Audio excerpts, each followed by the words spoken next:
Mexideas presenta.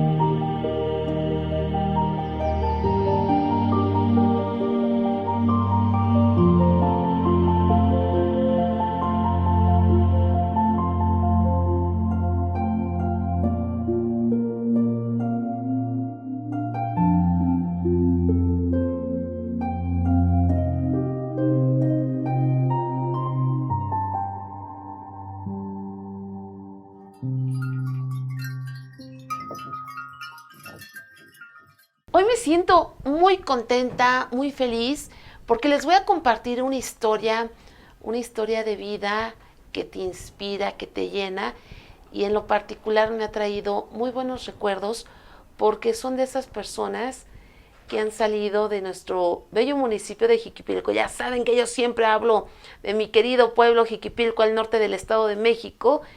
¿Y qué creen? Estoy en casa de Martel Cano. Su nombre completo, Marta Elia Gómez Millán, arquitecta, artista, pero que también eres de Jiquipilco, mi querida Martel. Orgullosamente de Jiquipilco, sí. Del norte del Estado de México. De la tierra del pulque.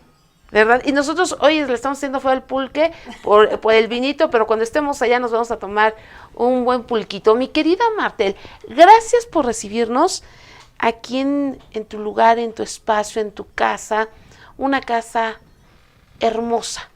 Realmente que te preguntaba antes de empezar a grabar, ¿cuál era tu espacio favorito? Pues toda la casa, cada espacio, cada lugar. El diseño de la casa es propio, es mío. Era en la época en que mi esposo y yo quisimos empezar a construir y decíamos bueno, bonito y barato, porque pues, vivir con un artista, con un escultor, es un albur, no sabes si te va a ir bien económicamente o no. Entonces empezamos a trabajar para completar el dinero para hacer una casa. Pero toda la casa me gusta, pues toda la casa es diseño propio, espacios que imaginé primero y luego dibujé, y luego afortunadamente los vi construidos, que eso fue una bendición. Entonces cada lugar, cada espacio de la casa de ustedes, gracias, lo disfruto, todos, la cocina, o sea, pero los detalles, incluso las manijas, o sea, son esculturas, son obras de arte. Bueno, pues es que si tienes un escultor en casa, la bodega es la casa. Toda la obra que se realizaba en el taller, pues llegaba aquí primero y siempre se iba acomodando aquí para lucirla y no tenerla regada, embodegada, ¿no? Me decías, Martel, al inicio, que tú habías sido chalán durante 32 años. Orgulloso también. Pero bueno, cuando digo que he sido chalán de escultor, Lupita, lo digo con mucho orgullo porque no era de cualquier escultor. No, de don Fernando Cano. Afortunadamente, la vida me bendijo con eso. Fernando Cano, ¿en qué momento llega a tu vida, Martel? Después del terremoto del 1985, donde yo estaba terminando como pasante de arquitecto en la Universidad Autónoma Metropolitana, me vengo para Toluca en la época de ese infame terremoto. Decidí venir a Toluca porque aquí vivían mi papá y mi mamá. Mi papá, el doctor Rutilo Hugo Gómez Navarrete, mi mamá Consuelo Millán de Gómez. Me trato de buscar empleo y si no, buscar clases para seguir pintando, que era lo que me gustaba. Y conozco a mi marido que daba clases de escultura en ese lugar donde yo llegué a preguntar por clases. ¿Cuántos años te llevaba? 20 años, Lupita. 20 años. Le gustaba el colágeno al maestro. Pues 20 años. Él vivía en un cuarto de azotea de esa escuela y bueno, lo fui descubriendo con el tiempo, nos hicimos amigos y bueno, supe su historia de vida, era un buen conversador y bueno, pues te puedo decir que al año de haberme casado con mi marido me descubrí que tenía unos ojos preciosos azules y no me había fijado en eso porque yo me fijaba en su forma de ser. Era lo que me decías hace rato cuando veíamos una escultura que le hiciste en bronce a tu esposo, que ¿qué te había enamorado de él? Su forma de ser, su forma de ser, su forma de platicar, su sencillez. Siento que a mucha gente le conquistó esa sangre ligera que dicen cuando alguien no es presuntuoso, no es petulante, que es muy sencillo, que se da fácilmente, ¿no? Tú eres muy sencilla. Ay, Y bueno, gracias. deberías de ser así de ábranse, porque aquí viene Martel Cano. Jamás, Lupita, jamás. Si algo me enseñó él, de verdad, fue a hablar con la verdad y bueno, pues que la vida da muchas vueltas y que más vale que tú sigas siendo siempre el mismo, ser auténtico, Ujú. porque no sabes, al rato alguien te da la vuelta y te dice, oye, no es verdad lo que dijiste. O sea, mejor ser auténtico. Yo te puedo decir que a veces uno de mujer o de persona, por decirlo de algún modo, quieres presumir con algo o decir una mentirilla por ahí piadosa, y mi marido, estando en una reunión, me decía, no es cierto, di la verdad, y yo me ponía de mil colores. Pues sí, porque al final lo importante era no decir mentiras, no decir nada que no fuera la verdad, ¿no? El maestro Fernando Cano, ¿cómo fue su inicio? Porque empezó viviendo en la Él estaba- azotea de la escuela. Sí, fue plomero de jovencito, desde los 13 años. Después trabajó en una industria acerera donde él controlaba las bombas, eran las que tenían que bombear el petróleo para poder incendiar aquello que fuera lo suficientemente fuerte para una fragua, de donde salía metal al rojo vivo. Yo creo que desde ahí le gustaba el metal, el color, el rojo vivo de los metales y tal. Tiene un currículum muy vasto porque empezó muy jovencito a trabajar. Y bueno, él tuvo un primer matrimonio, tuvo 2 hijos, excelentes muchachos, ahora excelentes señores, de 50 y tantos años los dos. Y bueno, puedo presumir que tengo el favor de tener nietos, aunque no pude tener hijos propios, ellos me consideran como su familia. Ay, qué bueno. Entonces convivimos mucho. La verdad es que nunca olvidan mi cumpleaños, nunca olvidan venir aquí cuando hay algún festejo de ellos mismos. Convivimos mucho, bendito sea Dios. Son familia. Somos familia, así es. Somos familia. Y en ese trayecto, Martel, ¿fue pesado? El camino a la fama, el camino a la consolidación como uno de los más reconocidos a nivel pues internacional. Sí, también a nivel internacional. Fíjate que hay obra de él en todo el mundo, en muchos lugares de Europa, en Sudamérica, en Estados Unidos y Canadá. Fíjate que yo creo que uno no se da cuenta de eso, Lupita. Más bien creo que es el ser tenaz en el trabajo, hacer una labor cotidiana y obviamente con mucho gusto, con placer. Lo que siempre hizo, lo disfrutó. Y yo lo único que hice, si alguna palomita hay detrás, es el haberlo dejado trabajar en lo que le gustaba, Lupita. Porque o sea, no te enojabas, no te ponías tóxica de que, oye, todo el día estás en tu taller, sácame, vamos acá.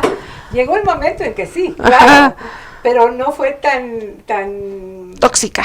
No, pues no.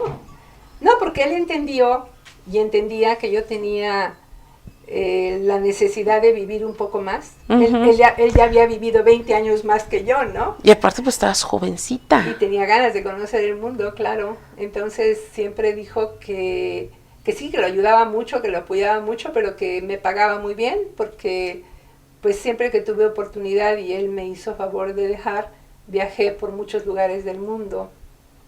Conocí muchos lugares, yo di clases de historia del arte muchísimos años y no conocía estos espacios de los que yo hablaba en mis charlas de arte y tuve la oportunidad de conocer la gran mayoría de la obra importante en diferentes museos y espacios a nivel mundial, ¿no? Entonces él me dio esa oportunidad y le agradezco muchísimo. Él ya había viajado, él conocía Nueva York, conocía Francia, conocía España, pasó temporadas de su juventud en esos lugares, entonces me decía, ay, vete tú, yo ya fui, vete tú. Y pues le agarré el falso. Te ibas. Claro. Por eso decía, no, pero bien que se paga, le decía a los amigos. Pues mira, no me iba VIP, pero sí me iba, ¿no? Aunque fuera mochila al hombro, pero me iba. Y él, creo, por un lado, yo tenía un marido feliz porque lo dejaba hacer lo que le gustaba hacer, no lo interrumpía, al contrario lo apoyaba en el taller. Y por otro lado, yo fui una mujer feliz porque me dejó ser muy libre, verdaderamente libre. Y como no pude encargar bebés, pues no había que amarrarse el cinturón, ¿no? En cuanto a cuando había época de vacas flacas, pues simplemente yo juntaba y si tenía chance me iba de viaje, ¿no? ¿Aceptaron bien esa parte de no haber podido tener bebés? Bueno, yo no estaba tan contenta, Lupita. Él sí lo aceptó fácil porque tenía ya descendencia. A mí me costó trabajo. Tal vez me sigue costando trabajo, Lupita. Todavía. No hay como tener el cariño incondicional del abrazo de un hijo o de una hija, que viene y te abraza nomás porque sí. Sí, eso creo que es hermoso. Claro, la otra parte fue la gran libertad que he tenido para hacer lo que yo quisiera, pero pues bueno. Pero no fue motivo de fractura del matrimonio, porque a veces no se puede tener hijos, bueno, ahí te ves, no, siguieron juntos. Sí, eso fue lo mejor. No había un compromiso de a fuerzas tengo que estar ahí, no, siempre fue por gusto y con la convicción de que hicimos un equipo, y te lo digo de manera espontánea, completamente espontánea. El recorrido de los años, los reconocimientos que se le vinieron otorgando a Fernando, se fueron dando solos. Las exposiciones que tuvo siempre fueron invitaciones a exponer, nunca buscó espacios para exponer, ¿me entiendes? Es decir, su trabajo hablaba por sí mismo, y a mí me decían, es que tú hablas mucho de la obra de Fernando. Pues sí, le digo, es que hay mucha tela de dónde cortar. Trabajaba tanto que siempre había producción. Más de 100 exposiciones individuales. Yo creo que se queda corto el dato. Ya ahorita no he hecho cuentas porque post-mortem siguió habiendo exposiciones individuales. Entonces ya no he hecho la cuenta, aunque sigo guardando en un mismo archivo todo lo de su currículum. Ya no creas que lo he ajustado. Él murió hace 4 años. Ha habido exposiciones de él después de muerto.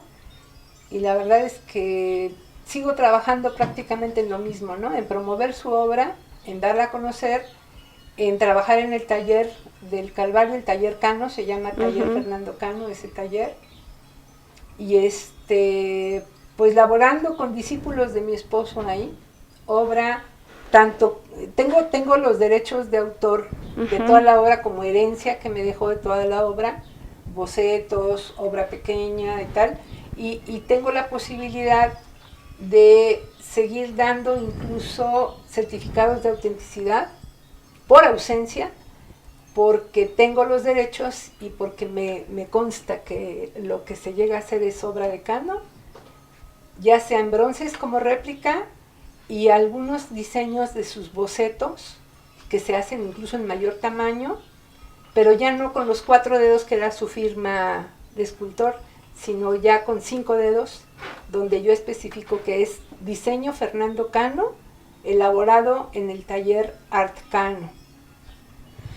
Antes su firma, tú lo decías, 4 dedos, ahora 5. ¿Por qué la hacía 4 dedos? Lo que él comentaba es que cuando inició a hacer obra en hierro forjado, él trataba de poner los 5 dedos en los pies de los personajes. Y que le quedaba como una flor, que no le quedaban justos, no se veía estético. Entonces definió que quitándole un dedito ya parecía pie. Y entonces, al seguir desarrollando su habilidad, dice que ya llegó a lograr poner 5 dedos y ya parecía pie. Pero que le gustó porque lo identificaban por esas figuras con 4 dedos, y entonces siguió firmando tanto obra pequeña como obra mayúscula, con 4 dedos nada más, ya como una firma de él. Para la chaviza, para las nuevas generaciones que no conocen, porque van a decir, ¿quién es Fernando Cano, el escultor del fuego?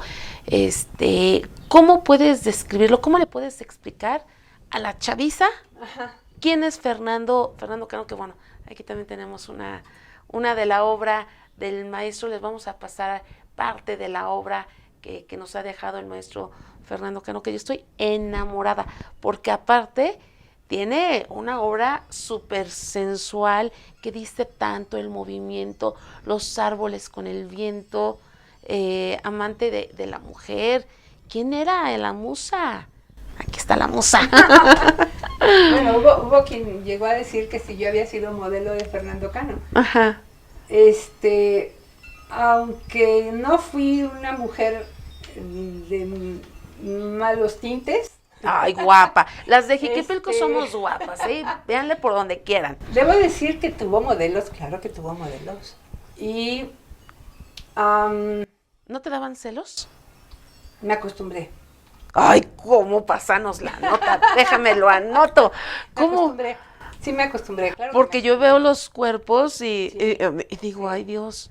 Tuve una modelo que veía yo una foto de Marilyn Monroe donde está recostada como en una cama de rosas, y una foto de una modelo que tuvo una joven morenita. Era el mismo cuerpo, precioso.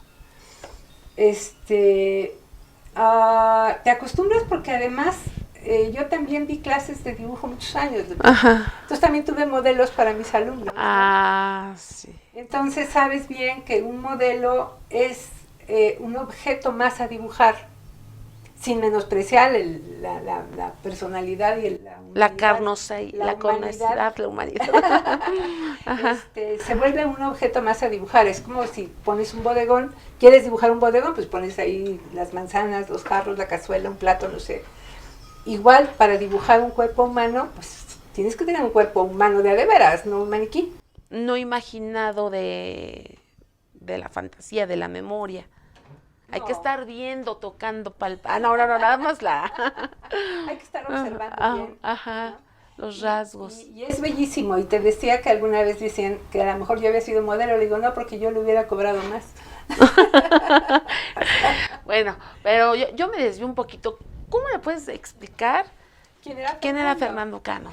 Primero era muy trabajador, un tipo sencillo, un tipo que se dejaba la barba porque decía que no le gustaba su cara, entonces siempre usaba barba. Para taparla. Sí, eso decía. Tenía unos ojos muy bonitos y él sabía que tenía unos ojos muy bonitos porque en ocasiones le decían, a ver, maestro, sus ojos, y se prestaba fácilmente a mostrar los ojos.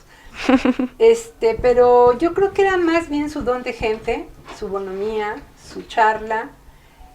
Un hombre sencillo, que fuéramos a donde fuéramos, si le ofrecían coñac, decía, ¿no tiene un ron? O sea, él era de roncito. Pero aquí tienen muchas bebidas, había Don Priñón y demás. Yo quiero un ron. ¿Tiene un ron? Prefiero un ron. O sea, nunca pretendió algo que no fuera. Fue un tipo muy sencillo. Nunca se despegó del piso. Nunca, jamás. Nunca. Él fue un hombre de pantalón de mezclilla, botas, porque le gustaban las botas, porque además le protegían de las chispas en la soldadura de altógena. En el taller usualmente tenía que ponerse camiseta de algodón, que se quemaba con las chispas fácilmente, había que comprar seguido. No le gustaba ponerse como delantal de carnaza, porque era pesado y era caluroso. Te puedo decir que no le gustaba ir a eventos cuando tenía que ponerse corbata o smoking. ¿Qué me decías cuando lo hacía? Decía, me estoy disfrazando de limpio. No, le gustó mucho usar cuello alto, ¿no? Perdón, suéteres de cuello alto. Sí, claro, saco, pantalón de vestir, pero en ocasiones especiales. Si él podía evitar el atuendo especial, lo hacía. Es más, nunca fue a comprarse ropa, nunca. Yo me iba a algún lugar y sabía su talla. Ya lo tenías medido. De pantalones, de chamarra, de camisa, de zapatos. y traía yo la ropa porque no le gustaba ir a comprarse ropa. Era de ir al taller, trabajar las horas que su cuerpo le permitía, regresar a comer aquí previo un roncito, ¿no? Ujú. Y descansar un poco, no sé, fumaba delicados. En el taller le gustaba tener gatos, aquí en la casa tuya le gustaba tener perros. Gracias. Y descansar un rato en la sala y después recostarse un poco a hacer una siesta. ¿Escuchaba música? Sí, te gustaba mucho escuchar básicamente música de su época, ¿no? Swing, jazz, este, música de Elvis Presley, eh, música mexicana, tradicional mexicana en ocasiones. Le gustaba Lucha Reyes, le gustaba escuchar Tres Patines, por cierto. Ahorita me estoy Tres acordando. Patines, sí. Era el horario de que yo tenía que guardar la herramienta en el taller para venirse a la casa, a la hora de Tres Patines. Ajá. Pero era muy sencillo, no creo que quien lo conoció realmente agradeció la sencillez que él mostró. Yo creo que el recuerdo que tienen más de él era que aunque leía mucho, le gustaban mucho historias de la época medieval, de la época del Renacimiento, aventuras como el Cid Campeador, los Pardallán, etc. Mucho y sabía bastante de la Segunda Guerra Mundial, el tipo de armas que se usaban, las batallas que se dieron, los generales, las tropas. Sabía mucho sobre eso. Bueno, yo qué te puedo decir, al final leía bastante y nunca presumió de ser un intelectual, jamás presumió de ser un intelectual, no era una persona inculta. Yo creo que el leer tanto y el haber vivido como vivió le dio una gran sabiduría. Esa parte la reconocen mis hermanos, mi papá, que en paz descanse, decía, es que tu marido es un verdadero sabio. Lo quisieron mucho. Una persona muy querida en la Universidad Sí, Autónoma del también. Estado de México, varios gobiernos le hicieron muchos reconocimientos. Sí. ¿Cuál sería la obra con la que Fernando Cano se va a la gloria? Digo que todas sus creaciones, pues únicas y demás, tienen su gran sello característico, pero ¿cuál fue esa obra que hizo que despuntara?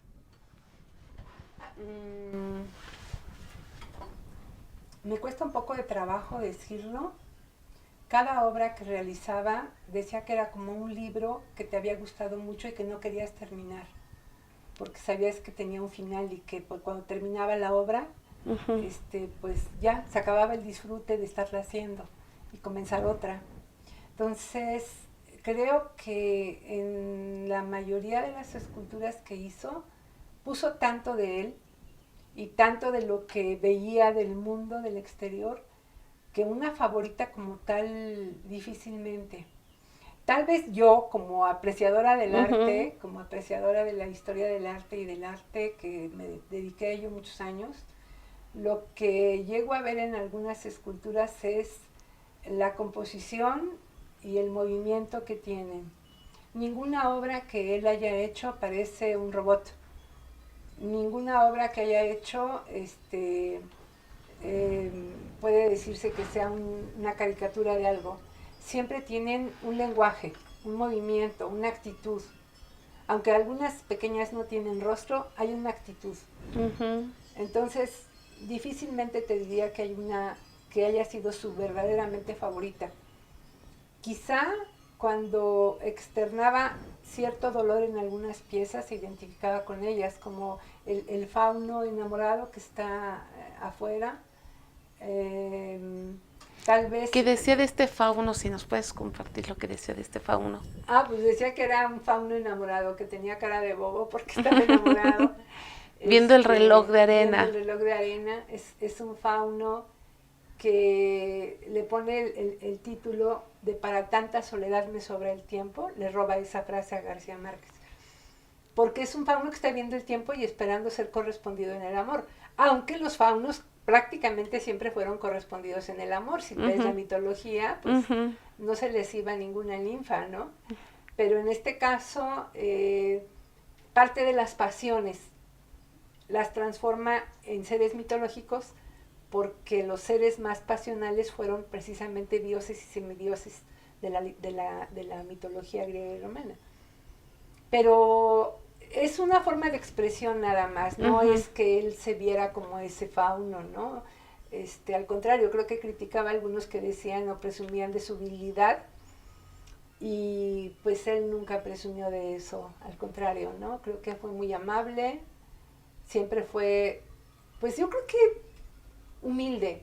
Y te puedo decir que pecaba de humilde, porque en el ámbito de la plástica, y más cuando ya son reconocidos algunos autores, aún no siendo reconocidos, y llegan con una pose petulante, presumida, de snobismo, queriendo decir yo soy Dalí, ¿no? Y yo me acuerdo que alguna vez le dije en una exposición, me acuerdo, en donde vendió todo allá en la Feria de la Plata, en Tasco, Guerrero, en la Casa Borda. Oye, Fernando, estaban entrevistando a un artista que también es puso, y vengo y le digo, oye, flaquito, presume un poco, haz así como que tú eres la gran cosa, o sea, presume, o sea, pórtate así un poquito presuntuoso. Y me dice, ajá, ok.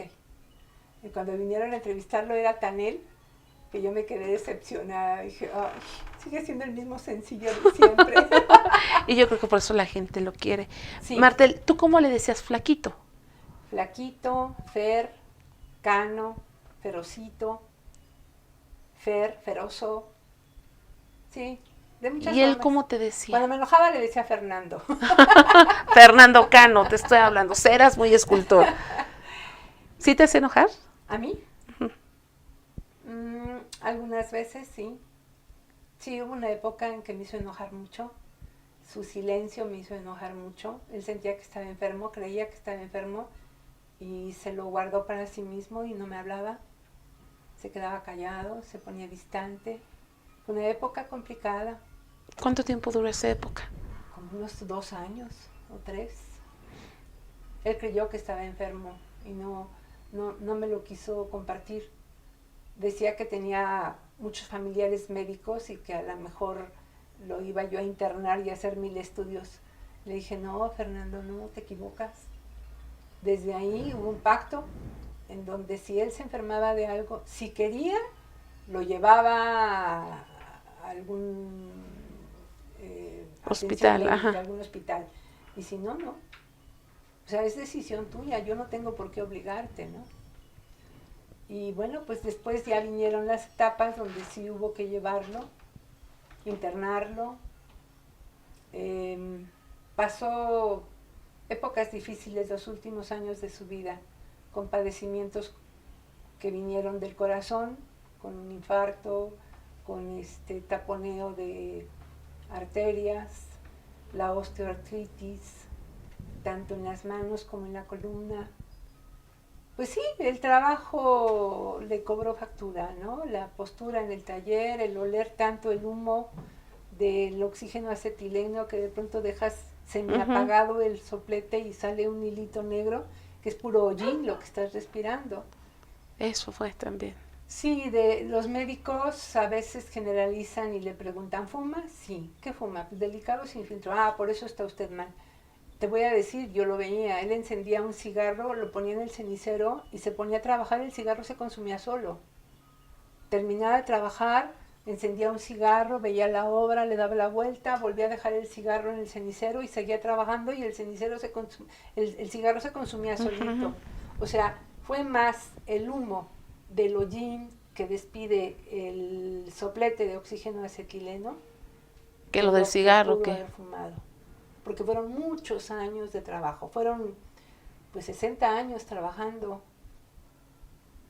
la escultura en hierro forjado y soldado. Después también hizo fundición. Él mismo llegó a hacer fundición, le ayudé y aprendí a hacer fundición en bronce. También fundimos en plomo, curiosamente, en algunos otros materiales. Y sí, también hay mucho humo, ¿no? ¿Y él cómo te decía, mi querida Martel? Dilo. Me decía bruja, ¿Bruja, bruja en mala onda o bruja en buena onda? Pues no sé, pero me decía bruja. Bueno, siempre dijo que todas las mujeres teníamos algo de brujas. Y hechiceras. Ándale. Y me decía bruja. Pero creo que me acostumbré porque lo decía con tanto cariño y con tanto amor. Oye, bruja. Que esa es la gran diferencia. Sí. Todas las palabras son palabras, pero dependiendo la intención. Sí, cuando yo me quería decir algo que no era agradable, me decía, a ver, Martelita. ven". ¿No? Y bruja. Bruja, oye, bruja, ¿qué pasó, flaco? Esto y esto y esto, ok, flaquito. Y de ahí nació tu colección también. Ah, sí, tengo una colección como de 300 brujas en el sótano. Ajá. Yo le llamaba la mazmorra al sótano, ¿no? Ajá. Y un recuerdo bonito que vive y que late. Fíjate que alguna vez leí que la gente muere de veras cuando la olvidan. Entonces, yo creo que recordar a Fernando me hace muy feliz, me hace poner una sonrisa. Ujú. Alguien pensó alguna vez que yo iba a recordar con dolor, ¿no? ¿Por qué? Fue una vida plena, fue una vida que tuvo de todo, acuerdos y desacuerdos, ¿por qué no? Porque así es la vida, tiene matices. Exactamente, esos matices son los que le dan sabores a los espacios, a los momentos, a los tiempos, ¿no? Y esa parte, pues yo sigo diciendo que es una fortuna haber conocido a una persona como Fer. O sea, yo debo haber nacido para algo, y si para algo creo que nací, fue para vivir con Cano, para disfrutar el estar con alguien como él. Es una gran fortuna. Y a 4 años de su muerte sigue siendo vocera de su gran obra de arte, de su legado. Fue lo que aprendí a hacer. Tengo un gran acervo que no voy a llegar a los 90 años observando obras y nada más contemplando. Creo que hay gente que está interesada en llevarla, pues que se la lleve, la va a pagar, se la lleva. Quiero ir para esta parte. La obra del maestro Fernando Cano está en venta. Toda, toda. Como dijo alguna vez él mismo. Ujú. Yo tengo en venta todo, menos a mi mujer, a mis perros, mi arco y mi flecha. Pues yo tengo en venta toda la obra que hizo Cano, menos mis perros y su arco y su flecha. Su arco y su flecha. La gente te puede contactar a través de redes sociales. Sí. O donde pueden ver la obra del maestro Fernando. Normalmente tengo una sala de exhibición aquí en la casa tuya, en Ujú. la casa de ustedes, que es una pequeña galería. Parte la tengo aquí decorando el interior de la casa que habito, pero toda está en venta. No puedo negar que no esté en venta porque yo no podría decir que me quiero morir con toda la obra junto a mí. No tiene caso, Lupita, no tiene ningún caso. De verdad, o sea, imagínate que yo me muera y la obra se empieza a dispersar, quién sabe dónde quede, si la van a querer quienes se la queden, o sea, no, que se la lleve quien guste. Que la Y le das compre el quien certificado. guste. Sí, claro. Esta obra, pues es bueno, del maestro Fernando Cano. Esta no le ve el nombre. ¿Cómo se llama? Es solo para guitarra.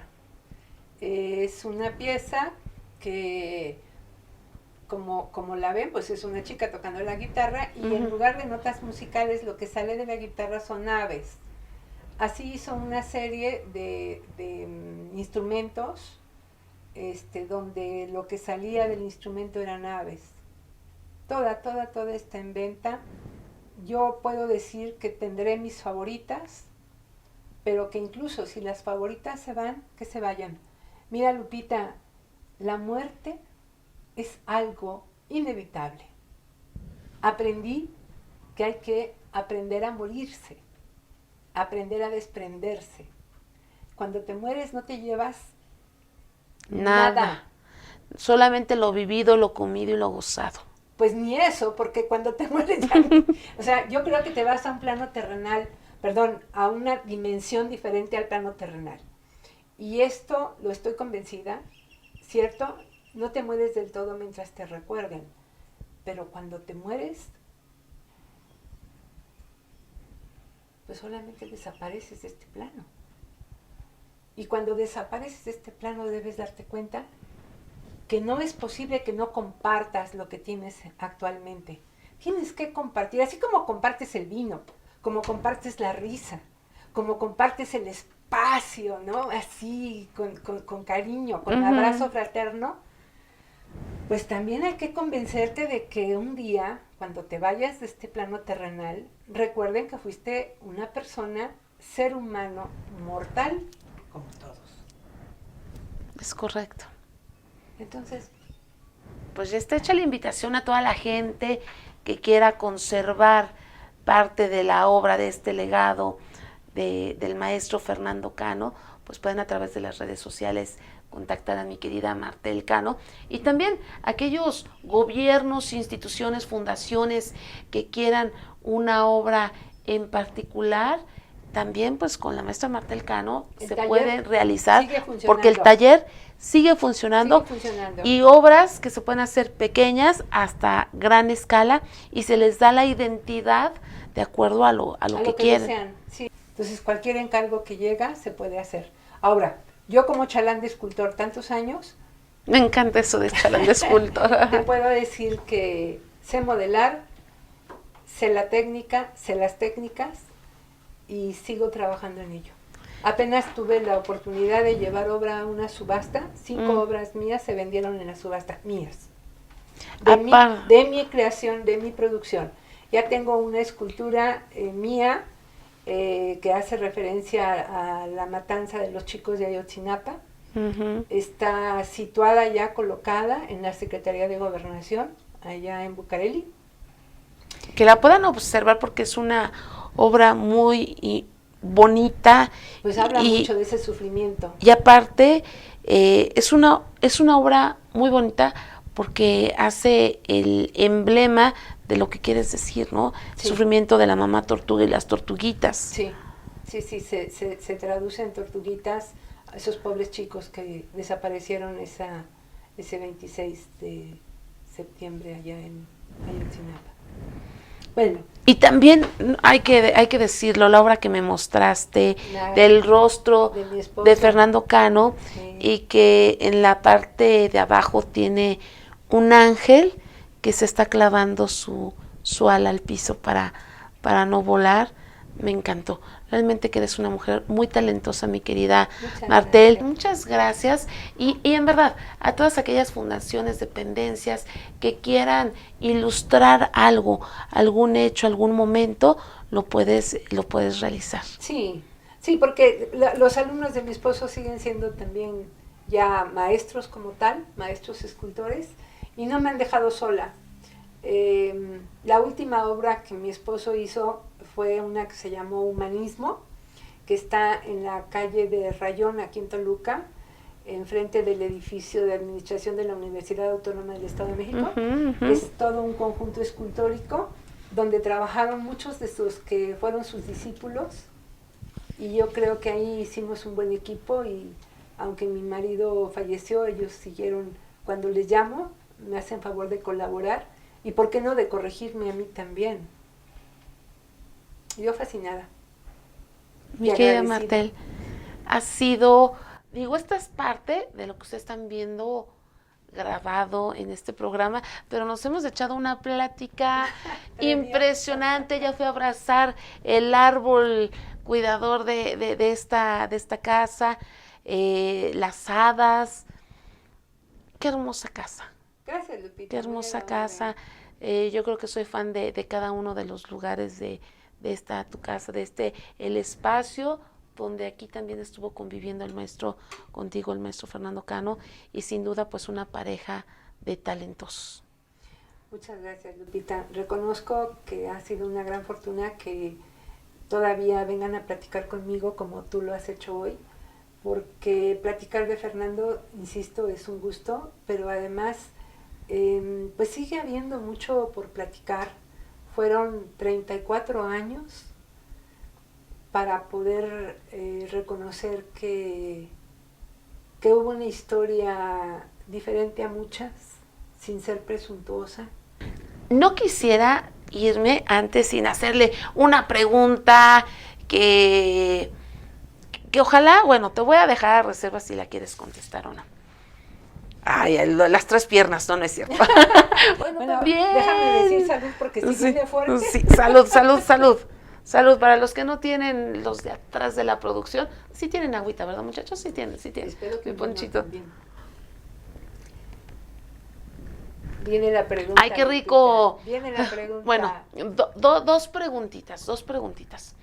Una era sensual, tenía una obra sensual, erótica, que, ay, uno la ve y... ¿Qué pregunta? Tápese los Y oídos. y uno soltera, caray. ¿Esa obra cómo se inspiraba o por qué? Bueno, traía un erotismo profundo en su interior. Era un tipo sin tabús. A mí me quitó todos los tabúes que traía. Vivieron plenamente. Bendito sea Dios. Esa obra está chulada. Sí. Y la otra, ¿quiénes le han comprado a Martel Cano o quiénes se han llevado la obra de Fernando Cano? Dinos, nadie nos está viendo.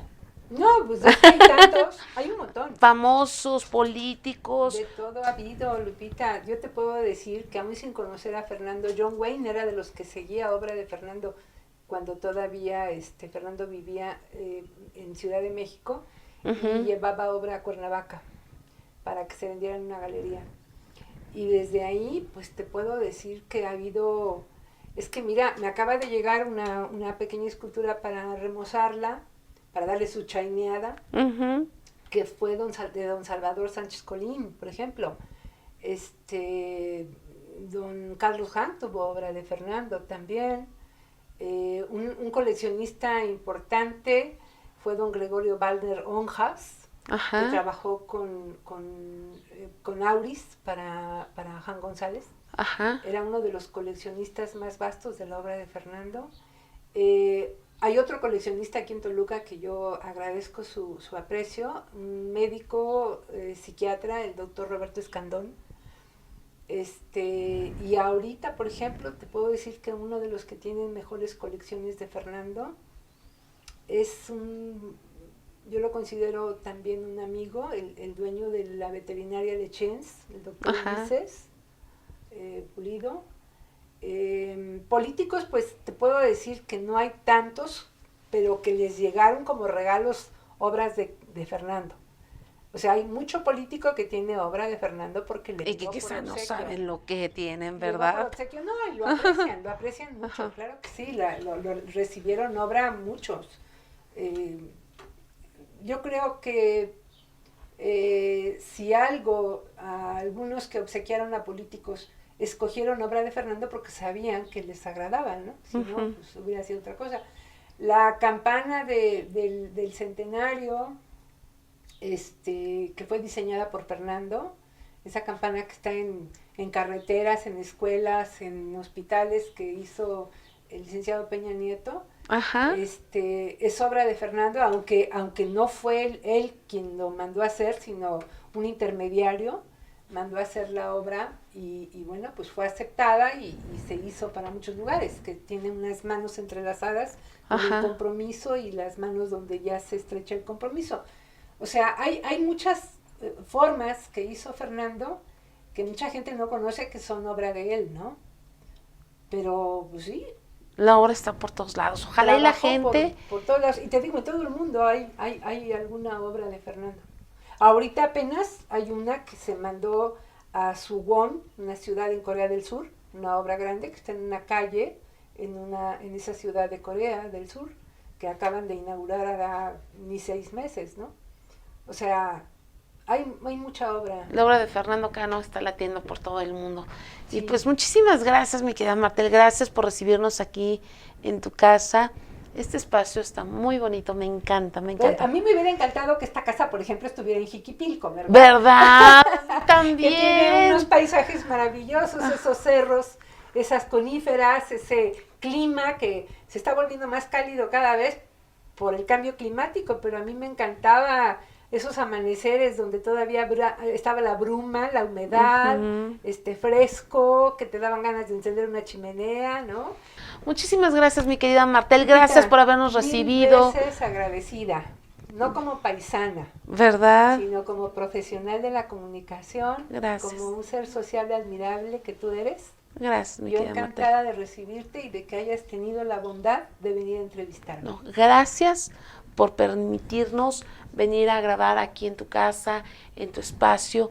Gracias por todas tus atenciones. Gracias por esta tarde maravillosa para poder platicar y saber más de ti. Muchas gracias. Lupita.